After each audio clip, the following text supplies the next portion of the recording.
I know that you mentioned there that things are kind of happening a little bit right now. I'm not going to mention it by name because this video will get demonetized.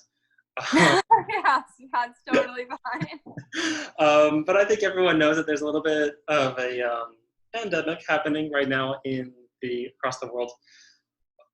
I know that there's a real human tragedy to this, but have you been able to find a silver lining to this? Oh, absolutely. I found so many. You're definitely gonna see a lot more of my personal art, so to speak, throughout the rest of the year, particularly in relation to this. So, I kind of made the wild move of coming out to LA. I came out to LA kind of at the last minute before I wasn't going to be able to.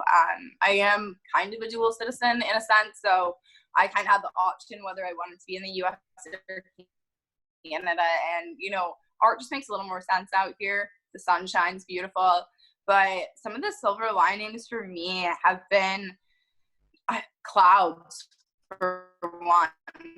Clouds and palm trees, like those haven't gone anywhere. The sun for a walk outside, seeing family spending time together, opening up my Instagram feed and seeing all these creatives band together, famous people doing free shows, like art galleries opening their doors virtually just to keep people inspired. Like there's so much togetherness and unity that we're seeing in the world right now. And I think one of the hard things for me has been that I feel that I'm maintaining such a positive mindset, and I wish that I could feed this energy to everybody, because to me, yeah, of course there's dark stuff going on, but we can look at that and know that we don't have control over it, or we can look at what we do have control over. And some of the silver lining for that, I think, especially in the creative world, is like we have time.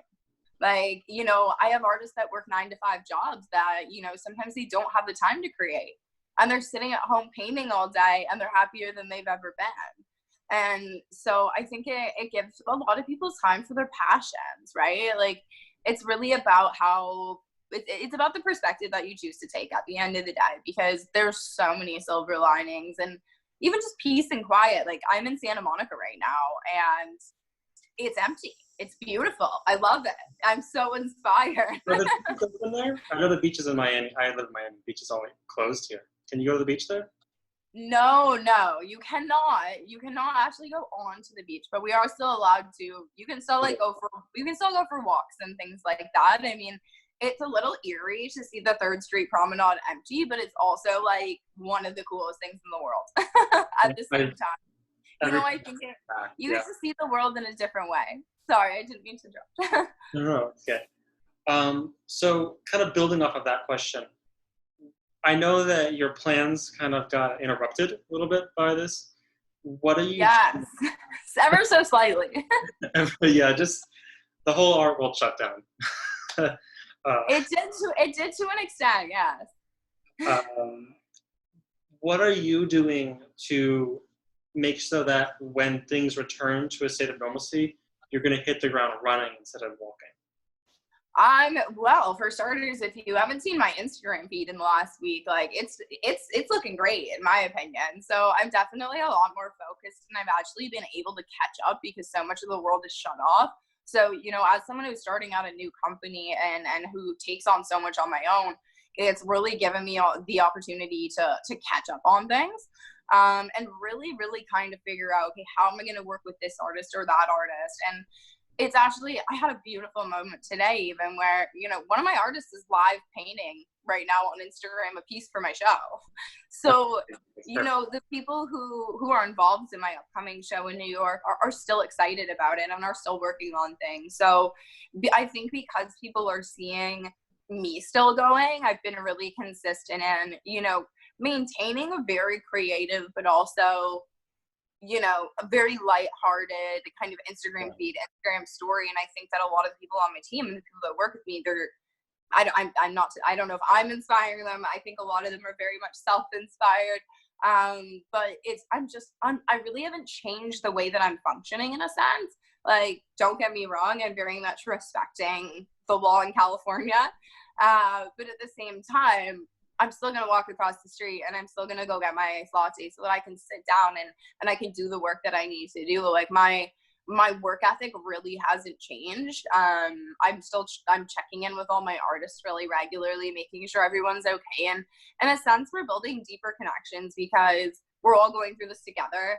And because I work with artists internationally, like I have artists in Europe, I have artists in Canada, I have artists in the US. So I'm getting, we're all kind of bringing different things to the table. But honestly, like it's not even really, nothing's changed in terms of how I'm working. So the way that I see it is my show in New York was already ready to go. And now I'm just going to have even more things ready to go so that when New York happens, everything kind of surrounding my business is also going to be ready to launch as well. Whereas those things were initially kind of going to fall after the New York show. Now I kind of have the opportunity for everything to launch all at the same time, like my website and things like that, which is going to be really exciting. Perfect. I mean, that's you're killing it. Thank you. I certainly try. I certainly am trying, and I mean, I have to thank really anyone who even interacts with me on a day-to-day basis, whether it be a single message on Instagram or anyone who shares their art that I get to see it. Like that's what drives me. I work with so many incredible people, and they all inspire me every single day. Like, it's funny because everyone always talks about like the starving artist life, and a lot of people ask me if I'm an artist, and I never really know how to answer that. But I'm broker than most of my clients because I love what I'm doing so much, and at the end of the day, it's like it's about community, and it's about creating, and it's about making space, and just making space in the world for art in a way that I don't really feel like it's existed as much in a long time.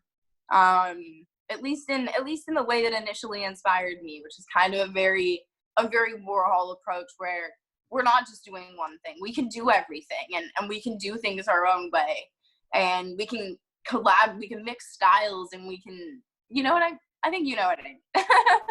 I could go on, but I think you know what I mean. I completely understand that. Just to talk a little bit about my high work. So I coach artists and institutions, everything. And the first lesson I teach everyone is that gratitude really is the answer. And there's like a direct correlation between how much you're kicking butt and how much gratitude you have. And you're doing both. And it shows. Like, because that motivation comes from within you, and you're rocking it. Thank you. You're so kind. Honestly, it really means the world just to have someone appreciate and be interested in what I'm doing. I know how hard I work. I don't know, and that's the thing. It doesn't really even matter if anyone else does, but it's really cool to have someone like yourself and just start have people really be interested in what I'm doing, because there's kind of two, I guess, greater goals in terms of what I want to accomplish this year, and one being to open my own factory style space, again kind of going back to that Warhol inspiration, but I also really want to start my own foundation as well. So there's definitely always going to be a charity piece to a lot of what I'm doing, and that kind of brings in like that psychology background. So being grateful for people not just caring about the art, but caring about the causes that I kind of want to associate to things. And, I don't only want to help artists grow, but I also want to help artists be happier and give them the tools and the support that they need to be able to excel. We live in, such a generation where we have things like the 27 Club, or we have like most of my idols, I've never had the opportunity to meet them. I go visit Andy Warhol once a year, but he sure doesn't know I'm there. And a big thing for me is wanting to kind of move away from that idea that people have to be gone in order to be appreciated. So that's why I also work with like a lot of like upcoming artists, but I really focus and treat them as if they're already established. Because I think no matter who you are, you deserve to be treated like gold. I guess that's the type of person that I am. For sure. And